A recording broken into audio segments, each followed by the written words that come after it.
ఉద్యోగం కోసం చూస్తున్నారా? ఓం శక్తి ప్రైవేట్ లిమిటెడ్ కంపెనీలో మార్కెటింగ్ జాబ్స్ 20,000 నుంచి 30,000 వరకు జీతం ఉంటుంది. సంప్రదించండి. శ్రీమాత్రే నమ. జయ గురు దత్తాత్రేయ నమ. సింహరాశి వారికి జూలై నెల మాస ఫలితాలు పరిశీలించినప్పుడు మరి ఈ నెల ప్రారంభంలో 3 శుభగ్రహాలు 12వ స్థానంలో సంచరించడం జరుగుతుంది. ఏదైనా ఒక గ్రహం 12వ స్థానంలో సంచరించినప్పుడే చాలా వరకు ఫైనాన్షియల్గా ఎక్కువ ధన వ్యయం జరుగుతూ ఉంటుంది. అటువంటిది ఒకేసారి 3 గ్రహాలు సంచరించడంతో ఈ సింహరాశి వారి మీద ఓవర్ బర్డెను, అధిక ధన వ్యయం అన్నది రావడం జరుగుతుంది. అంటే అన్నీ కూడా శుభగ్రహాలు అవ్వటం వల్ల ఏది కూడా తప్పనిసరిగా చేయవలసినటువంటి ఖర్చులే ఉంటాయి తప్ప ఇందులో పెద్దగా వేస్ట్ అయ్యేది అయితే ఏమి ఉండదు. అయితే జాతకుడు ఆలోచించి ఏది అవసరమో ఏది అనవసరమో నిర్ణయించుకొని దాని ప్రకారం ముందుకెళ్తేనే మంచిది. శుక్రగ్రహం దశమ తృతీయాధిపతిగా వ్యయస్థానంలో ఉండడం వల్ల వృత్తిపరంగా మీరు మారాలనే ప్రయత్నం నెరవేరుతుంది. అలాగే తప్పనిసరి పరిస్థితుల్లో స్నేహితులకు కానీ దగ్గర బంధువులకు కానీ వారికి ఏదో విధంగా ఆర్థికపరమైనటువంటి సహకారం చేయవలసి ఉంటుంది. అలాగే ఇదే సమయంలో గృహంలో అందమైనటువంటి ఫర్నిచర్ కొనడానికో ఖరీదైనటువంటి వాహనాలు కొనడానికో ధనవ్యయం జరుగుతుంది. కొంతమంది ఎంటర్టైన్మెంట్ కార్యక్రమాల్లో పాల్గొనడం అది జరుగుతుంటుంది. సాధారణంగా ఎవరైనా ఈ సింహరాశిలో సినిమా ఇండస్ట్రీలో కానీ ఉంటే వారు ఈ సమయంలో మీరు ఏదైనా ఒక కొత్త ప్రోడక్ట్ ఒక కొత్త సినిమా స్టార్ట్ చేయడం కానీ ఒక కొత్త ప్రోడక్ట్ స్టార్ట్ చేయడం కానీ జరుగుతూ ఉంటుంది. లేదంటే ఆగిపోయినటువంటి మధ్యలో ఆగిపోయిన కార్యక్రమాలు తిరిగి ప్రారంభించడం జరుగుతూ ఉంటుంది. మొత్తం మీద ఏంటంటే వ్యయ స్థానంలో ఉన్నటువంటి శుక్రుడు మీకు వృత్తిపరంగా ఇన్వెస్ట్మెంట్ చేయవలసి ఉంటుంది. అలాగే ఫ్రెండ్స్కి, మిత్రులకి, బంధువులకి సహకారం చేయవలసి ఉంటుంది. అలాగే వ్యాపార అభివృద్ధికి అదనపు ఇన్వెస్ట్మెంట్ పెట్టవలసి ఉంటుంది. ఇక గురువు 12వ స్థానంలో ఉండడం వలన పుణ్యక్షేత్రాలు దర్శించడానికి, పిల్లల యొక్క ఎడ్యుకేషను, వాళ్ళ వివాహం, వారి యొక్క అవసరాలకి ధనం ఖర్చు పెట్టడం జరుగుతూ ఉంటుంది. అలాగే మీరు హాబీగా మీ జీవితంలో ఏది చేయాలనుకుంటున్నారో అది చేయడానికి ఎంటర్టైన్మెంట్ కావచ్చు, హాబీగా ఏదైనా చేయొచ్చు. ఒక దేవాలయం కట్టించవచ్చు, ఇంట్లో ఏదైనా మీ గృహాన్ని చాలా మంచి వస్తువులతో అలంకరించవచ్చు. బట్ ఏదైనా మీ యొక్క ఆనందానికి, మీలో ఉన్నటువంటి హాబీకి అనుగుణంగా కొంత ధనవ్యయం అన్నది జరుగుతూ ఉంటుంది. బట్ ఏదైనా గురువు 12లో ఉన్నప్పుడు ఆగిపోయినటువంటి పనులు తిరిగి ప్రారంభమవుతూ ఉంటాయి. మీరు విద్యకు సంబంధించిన విషయాల్లో ఏదైనా కొంతకాలం చదువుకొని మధ్యలో ఆగిపోయి ఉన్నా, ఆల్రెడీ కొంతకాలం క్రితం మీరు ఏదైనా డిగ్రీ కంప్లీట్ చేసి దాన్ని ఫర్దర్గా పీజీ చేయాలన్నా, డాక్టరేట్ చేయాలన్నా, విద్య కొరకు, విద్య అభివృద్ధి కొరకు మీరు కొద్దిగా ధనాన్ని వెచ్చించి మీరు ఇంకొక అదనపు డిగ్రీ సంపాదించడానికి కూడా ఇది కారణం అవుతూ ఉంటుంది. ఇంకా ప్రధానంగా చూసుకున్నప్పుడు బుధుడు ధన లాభాధిపతిగా ఉన్నటువంటి బుధుడు 12వ స్థానంలో వక్రగమంలో ఉండడం వలన అది ఏదో ధనం వస్తుందని మనం ఎక్స్పెక్ట్ చేస్తాం. దానికోసం కొన్ని కార్యక్రమాలు చేపడుతుంటాం.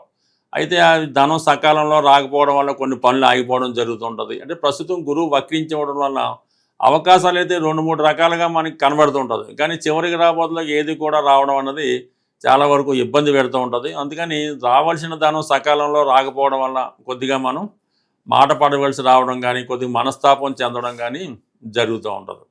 ఇక ప్రధానంగా దానికి కారణం ఏంటంటే మనకి ఈ బుధుడు వక్రించి మనకి ఇంచుమించుగా 7వ తారీఖు, జూలై 7వ తారీఖు తర్వాత లాభస్థానంలోకి రాబోతున్నాడు. ఇంచుమించుగా అక్కడ ఈ నెలాఖరు వరకు లాభస్థానంలో ఉండడం వల్ల చాలా వరకు మనం గతంలో చేసిన ప్రయత్నాలు తిరిగి ప్రారంభమవుతాయి. అంటే ఆర్థిక పరంగా ఉన్నటువంటి విషయాల్లో ఈ బ్యాంకు రుణాలు కానీ, ఎవరన్నా ఫైనాన్స్ సహకారం చేయడం కానీ, మనకు రావాల్సిన ధనం, బిల్స్ వగైరా రావడం అన్నీ కూడా జూలై 7 తర్వాత స్టార్ట్ అవ్వడం జరుగుతుంటుంది ఒకేసారి. అంటే ఈ సింహరాశి వారికి వచ్చిన పెద్ద చిక్కలు ఏంటంటే ధనాధిపతి, లాభాధిపతి ఒకలయ్యారు. అంటే సంపాదన వస్తే సోర్స్ ఆఫ్ ఇన్కమ్ ఒకేసారి వచ్చి పడిపోతుంటుంది. ఆగిపోయిందంటే మొత్తం టైట్ ఏర్పడుతూ ఉంటుంది. అందువల్ల ఇప్పుడు మళ్ళీ తిరిగి మీకు ఫ్లో ఆఫ్ మనీ ఏర్పడాలంటే మీరు జూలై 7 వరకు ఆగవలసిందే. జూలై 7 తర్వాత మీకు చాలా వరకు ఈ ఫైనాన్స్ సౌకర్యం పెరుగుతూ ఉంటుంది. ఇక కుజుడు కూడా చాలా బలంగా ఉన్నాడు. ప్రస్తుతం దశమ స్థానంలో చాలా దిగ్బలుడై ఉండడం వలన ఎవరు ఎన్ని ఇబ్బందులు పెట్టినా వృత్తి ఆగకుండా, వృత్తిలో కమాండింగ్గా ఉంటూ మీరు చాలా స్ట్రిక్ట్గా వ్యవహరిస్తూ ప్రతి పని సంపూర్ణంగా పూర్తి చేయడం జరుగుతుంటుంది. మధ్యలో ఆగకుండా మాత్రం మీరు వెళ్తే ఆ పని దానికదే పూర్తి అవుతుంటుంది. బట్ ఏదైనా అష్టమ శని కొంత అవమానాలని ఇబ్బందుల్ని కలిగిస్తూ ఉంటాడు కాబట్టి దాన్ని జాగ్రత్తగా శని భగవానికి తగ్గ పరిష్కారం చేసుకొని మిగతా విషయాల్లో మీ యొక్క ప్రయత్నాలు ఇదే కంటిన్యూ చేసుకుంటే అన్ని సమస్యలు వాటికి అవే సాల్వ్ అవుతాయి. గోచారరీత్యా మనకి గ్రహాలు ఇబ్బంది పెడుతున్నప్పుడు ఏ నెల మనకి ఈ గోచార ఫలితాలు గ్రహాలు మారుతున్నాయో ఆ నెలలో వస్తున్నటువంటి కొన్ని ఇంపార్టెంట్ అయినటువంటి పర్వదినాలు లాంటివి రావడం జరుగుతుంటుంది. వాటిని మనం అబ్జర్వ్ చేయడం వల్ల గ్రహాలు పెట్టే ఇబ్బందుల నుంచి చాలా వరకు తప్పించుకోవచ్చు. అందులో ప్రధానంగా ఈ జూలై నెలలోనే ఆషాఢ మాసం ప్రారంభమవుతుంది. ఆషాఢ మాస ప్రారంభంలోనే అంటే జూలై 16వ తారీఖు నుంచి రథయాత్ర ప్రారంభమవుతుంది.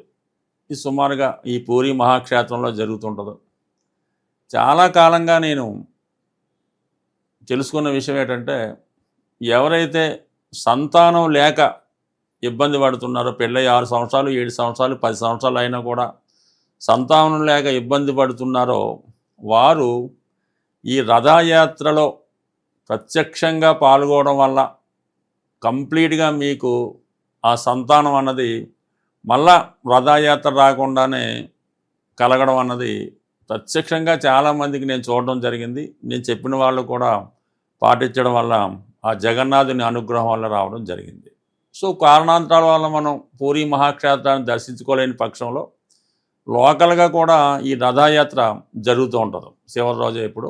అందులో పాల్గొనడం వల్ల కూడా మీకు ఈ సంతాన పరంగా మీరు ఎదుర్కొంటున్నటువంటి సమస్యలు పరిష్కారం అవడం అన్నది జరుగుతూ ఉంటుంది. వృత్తిపరంగా అదనపు బాధ్యతలు ఏర్పడతాయి. అయినప్పుడు కూడా ఎన్ని సమస్యలు ఎదిరినప్పటికి కూడా మంచి దృఢ సంకల్పంతో మీ కార్యక్రమాలు పూర్తి చేసుకోవడంలో చాలా వరకు ముందంజ వేయడం జరుగుతూ ఉంటుంది. బట్ ఏదైనా ఈ సింహరాశి వారికి ఈ సమయంలో ఎక్కువ ఇన్వెస్ట్మెంట్ చేసినప్పుడు కూడా అది ఉపయోగపరంగా ఉంటూ జీవితాంతం ఉపయోగపడంగా ఉంటుంది. కుజుడు దశమ స్థానంలో ఉండడం వల్ల చాలా వరకు కొన్ని కఠినమైన నిర్ణయాలు తీసుకొని మీకున్నటువంటి సమస్యలను చాలా వరకు మీరు పరిష్కరించుకోవడం జరుగుతూ ఉంటుంది. అయితే రాశిలో ఉన్నటువంటి కేతువు చివరి నిమిషంలో మీ యొక్క అభిప్రాయాన్ని మార్చుకోవడం కానీ మీ యొక్క ప్రయత్నాన్ని వెనక్కి తీసుకోవడం కానీ జరిగే అవకాశం ఉంది. అటువంటిది లేకుండా ముందుగానే ఒక నిర్ణయం తీసుకుంటే దాన్ని కంటిన్యూగా చేసుకోవడం అన్నది చాలా ఉత్తమమైన పని. ఇక అలాగే ఇదే ఆషాఢ మాసంలో జూలై 29వ తారీఖున గురు పౌర్ణమి రావడం జరుగుతుంది.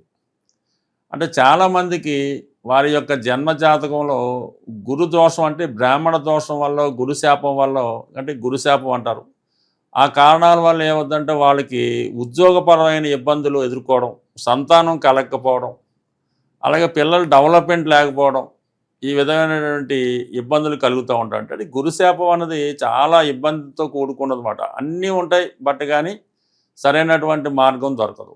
ఎవరైతే ఆ విధంగా ఇబ్బంది పడుతున్నారో ఈ గురు పౌర్ణమి జూలై 29వ రోజు మీకైతే గురువు ఎవరైతే ఉన్నారో ఆ గురువుని సత్కరించడం వల్ల వారి పాదాలకి నమస్కరించి ఆశీర్వాదం తీసుకోవడం వల్ల, అంటే గురువు అన్నప్పుడు మీకు కేవలం విద్య నేర్పే గురువు కాకుండా తల్లిదండ్రులు పెద్దవాళ్ళు అందరూ కూడా గురువు సమానులే.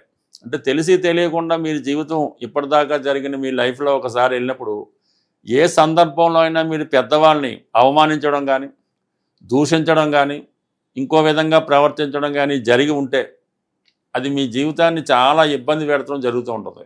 అటువంటి మీకు సంఘటన గుర్తుంటే వారిని ఒక్కసారి మీరు కలుసుకొని మీ పొరపాటుని వాళ్ళ దగ్గర ఒప్పుకొని ఒక్కసారి వాళ్ళ పాదాలకు నమస్కారం చేయడం వల్ల కంప్లీట్గా మీకు ఈ యొక్క గురువు యొక్క ఆశీర్వాదం లభిస్తుంది. అంటే గురు శాపం ఎంత ఇబ్బంది పెడుతుందో గురువు ఆశీర్వాదం కూడా అంత గొప్ప ఫలితాన్ని మీకు ఇవ్వడం జరుగుతుంటుంది. కాబట్టి మీ జీవితంలో ఎదుర్కొన్నటువంటి ప్రధాన సమస్యలకి ఈ జూలై నెలలో వచ్చినటువంటి ఈ రెండు కూడా చాలా ఇంపార్టెంట్గా మీకు కారణం అవుతున్నాయి. కాబట్టి మరి ఏదన్నా మీ యొక్క జీవితాన్ని ఈ మంచి కార్యక్రమంలో పాల్గొంటే కంప్లీట్గా, అంటే అది మనసుకు కష్టం అవుతుందా అలాంటిది ఏమొద్దు, బట్ ఏదైనా గురువు యొక్క ఆశీర్వాదం మీరు తీసుకోండి.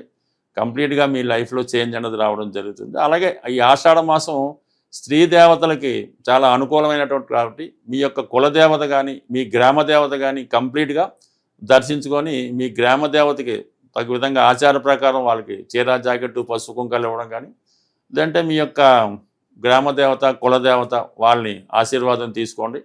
కంప్లీట్గా ఈ గ్రామ దేవతల ఆశీర్వాదం ఈ ఆషాఢ మాసంలో తీసుకోవడం వల్ల, విధి విధానంగా పూజ జరిపించడం వల్ల ఈ జీవితంలో మీ యొక్క అభివృద్ధి కంప్లీట్గా ముందుకు వెళ్ళడం జరుగుతుంది. స్వస్తి.